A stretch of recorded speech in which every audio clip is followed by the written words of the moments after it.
Τι σημαίνει η αρχαία ελληνική λέξη Ιταλία? Έχει κάποια σχέση με την λέξη βίτελους ή βίτουλους? Θα το αναλύσουμε σήμερα. Κάντε εγγραφή όσοι από εσάς με βλέπετε πρώτη φορά και like. Στην περιγραφή από κάτω θα βρείτε παρόμοια hashtag με αυτό το οποίο βλέπετε σήμερα, όπου θα μπορέσετε να δείτε κι άλλα πολλά βίντεο της θετικής δοπαμίνης. Πάμε όμως να δούμε τώρα τι σημαίνει Ιταλία και αν έχει σχέση π.χ. με την δική μας Ετωλία. Λοιπόν, η Περίτα Αγαθανάση μας δίνει μια πάρα πολύ ωραία απάντηση, αν και νομίζω πως δεν θα πρέπει να πούμε πως είναι η μοναδική. Ακούστε λοιπόν. Σύμφωνα με τον αρχαίο Απολόδωρο, όταν ο Ηρακλής επέστρεφε στην Ιταλία με τα βόδια του Γυριώνη, πλησίον του Ρηγίου, ανοίγοντας αγωγικά, εις ένας απορρίγνηση αποσχίστηκε Ταύρος και ταχαίως εις την θάλασσαν Εμπεσόν, ευγήκε στην Σικελία και διήλθε στην πλησίον χώρα, Ιταλία, την απ' εκείνου κληθήσαν Ιταλίαν. Ακούστε, Ιταλός ο Ιταμός, ο Θρασής στην ελληνική τυρινική διάλεκτο, Ιταλός συνεκδοχικά και ο Ταύρος, ο Θρασής εκ του ήτης, ορμητικός, ρήμα ήθη, ήτο, είτε. Τι σημαίνει λοιπόν Ιταλία? Σύμφωνα τουλάχιστον με την δική μας Περίτα, σημαίνει η θρασιτάτη και η ορμητική. Δείχνει λίγο πολύ και πώς είναι η νοοτροπία, αν θέλετε, των Ιταλών, ορμητική και θρασιτάτη. Λοιπόν, πάμε όμως να δούμε αν υπάρχει και μια δεύτερη ετυμολόγηση αυτής της λέξης. Υπάρχουν μερικοί οι οποίοι γράφουν βετούλη και βιτούλη. Και αυτό γιατί όταν βλέπουμε τη λέξη Ιταλία μπαίνει μπροστά ίσως και ένα αρχαίο δίγαμμα, το οποίο ακουγόταν κάπως σαν β ή ου, οπότε είναι βιτούλη ή ουιτούλη, βιτούλη βετούλη, το νεαρό ερήφιο ηλικίας 1 έτους. Και συνεχίζουμε.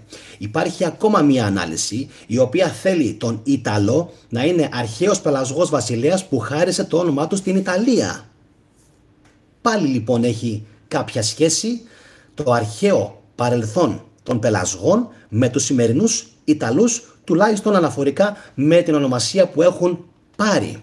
Τώρα, υπάρχει ακόμα μία ετυμολόγηση η οποία ίσως να πλησιάζει ακόμα περισσότερο από ότι το να σημαίνει Ιταλία η χώρα των θρασιτάτων και των ορμητικών. Ποια είναι αυτή? Να ήταν αυτή η χώρα καλύταυρος. Δηλαδή τι? Να είχε πάρα πολλά βόδια. Γι' αυτόν ακριβώς τον λόγο ενδεχομένως υπήρχε και η ιστορία του Ηρακλή με τα βόδια του Γυριώνη, που κάποιοι τοποθετούν τα βόδια του Γυριώνη πιο προς τη δύση, ενδεχομένως στην Ισπανία και τα Γάδυρα και πιο πέρα. Ίσως, λέω ίσως γιατί τα νησιά πέραν της Ισπανίας, τα πιο πολλά που αναφέρονται από τους αρχαίους Έλληνες, είναι σήμερα πλέον βυθισμένα. Έχουν μείνει κάποια πολύ μικρά κομμάτια στην επιφάνεια της θάλασσας, πάνω από την επιφάνεια της θάλασσας, Οπότε μπορούμε να υποθέσουμε ότι τα βόδια του Γυριώνη ή ήταν προς την Ιταλία ή προς την Ισπανία. Οπωσδήποτε όμως δυσμάς, δυτικά της Ελλάδας. Ακούστε όμως τώρα και άλλες εκδοχές. Εκδοχή νούμερο 2. Από το βίτουλους. Μυθολογικά εμπλέκονται και τα βόδια του Γυριώνη που αναφέραμε πριν λίγο. Όσοι έχετε συνδεθεί αυτή τη στιγμή, σας καλησπερίζω. Κάντε οπωσδήποτε like και εγγραφή στο κανάλι όσοι ενδιαφέρεστε για παρόμοιες εκπομπές. Πάμε λοιπόν στην τρίτη εκδοχή. Σύμφωνα με τους αρχαίους ελληνικούς μύθους, οι Αρκάδες ήταν οι πρώτοι επικιστές της Ιταλίας. Σύμφωνα πάντα με τους ίδιους μύθους, οι Αρκάδες, θα κάνουμε ανάλυση για την Αρκαδία στο μέλλον. Έχω να πω πάρα πολλά για την Τρίπολη και για τους αρχαίους Αρκάδες, αλλά και την Πελοπόννησο. Κάντε εγγραφή. Οι Αρκάδες, αφού επικράτησαν στους αυτόχθονες, μπορούν να θεωρηθούν πρόγονοι των αρχαίων και των σύγχρονων Ιταλών. Να πω όμως κάτι, έχουν γίνει προσμίξεις με βόρεια φύλλα. Εντάξει, όχι μόνο Σικελία, όχι μόνο αρχαία Τυρινία, αλλά έχουν γίνει πάρα πολλές προσμίξεις στο φύλλο της Ιταλίας, κυρίως από το βορρά. όχι μόνο οι Λομβάρδοι αλλά και οι Γερμανοί. Πάρα πολλές προσμίξεις με βόρεια φύλλα, ειδικά στην βόρεια περιοχή της Ιταλίας, καθώς και στην βορειοδυτική πλευρά της Ιταλίας. Και συνεχίζουμε. Παράλληλα, η ίδια μυθολογική ερμηνεία θέλει την Ιταλία και τους Ιταλούς να οφείλουν το όνομά τους στον Ιταλό, γόνο των αρχαίων Αρκάδων. Αυτό που σας έλεγα πριν από λίγο. Ακούστε όμως τώρα. Υπάρχει κάτι ακόμα. Γιατί δεν τελειώνει έτσι εύκολα η επιστήμη της ετυμολογίας. Κάποιοι βιάζονται και λένε Ιταλία σημαίνει αυτό. Ιταλία σημαίνει μόνο εκείνο. Και αν σημαίνει κάτι άλλο, ακούστε και αυτό.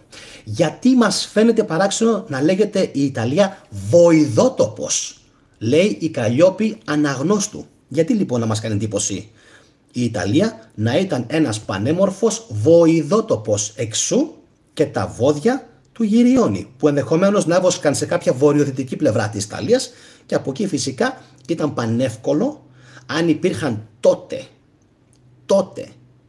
ωραία διάφοροι τσέλικες, να τα βόσκανε και να φτάνανε μέχρι και την Ισπανία και μετά ξανά πίσω. Να υπήρχαν δηλαδή πλούσια λιβάδια και όλη εκείνη η περιοχή η παραθαλάσσια, εντάξει, να πήγαιναν τσέλικες, να βόσκανε και να πήγαινε έρχονταν εξού και ο μύθος του Ηρακλή. Ακούστε όμως τώρα. Βοηδότοπος. Γιατί να μας κάνει εντύπωση η Ιταλία να λέγεται βοηδότοπος? Καλησπέρα και σε σένα, Λάμπρο. Γιατί στην Ελλάδα δεν υπάρχει η λέξη Εύβοια? Στη Χαλκίδα τι σημαίνει Εύβοια? Εύβοια θα πει η καλοβοηδούσα. Ποιος το σκέφτηκε αυτό ποτέ? Λέμε Εύβοια και κανείς δεν λαμβάνει υπόψη του ότι η λέξη Εύβοια σημαίνει η περιοχή με τα ωραία τα βόδια. Εντάξει, το βόδι λοιπόν, λέει η Καλλιόπη, ήταν πολύτιμο για εργασία, μετακίνηση, τροφή, δέρμα. Ήταν ευλογία για έναν τόπο, όπως είναι σήμερα η Κερκίνη, να έχει εδάφη κατάλληλα για βόδια. Για τις, και τις πρίκες σε βόδια τις πλήρωναν οι γαμπροί, οι περιζήτητες και ωραίες και άξιες αλφεσίβιες ωφελούσαν τον πατέρα με πολλά βόδια. Και στον Όμηρο μας λέει ότι η Ευρύκλεια, διαβάζω, η Ευρύκλεια ως υπηρέτρια του στοίχησε του Λαέρτη πολλά βόδια. Άρα η Ιταλία υπάρχει πολύ μεγάλο ενδεχόμενο, και εγώ έχω βάλει και τέλειο σε αυτήν την ανάρτηση της Καλλιόπης στο σχόλιο, άρα η Ιταλία υπάρχει πολύ μεγάλο ενδεχόμενο να σημαίνει τόπος κατάλληλος για βόδια. Τόσο απλό. Λοιπόν, εγώ δεν ξέρω ποιο από όλα να πιστέψω. Νομίζω πως όλα λίγο πολύ μου φαίνονται λογικά. Και να υπάρχει δηλαδή αυτή η πιο πάνω συσχέτιση με το βίτελους, βιτελία, άρα οτιδήποτε βλέπουμε σήμερα, βιτάλια, ακόμα και βιτάλια. Ακουστικά καταλαβαίνουμε ότι το βιτάλια έχει σχέση με το Ιτάλια.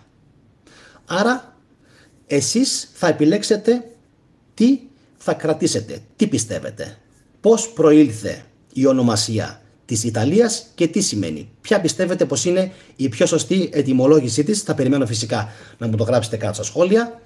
Like και εγγραφή όσοι από εσάς θέλετε να μαθαίνετε ακόμα πιο πολλά σχετικά με τις αρχαίες ετυμολογίες, και φυσικά στην περιγραφή κάτω θα βρείτε πιο πολλές λέξεις. Αυτά από μένα. Εύχομαι καλό μεσημέρι. Συνεχίζουμε. Να είστε όλοι καλά. Γεια σας.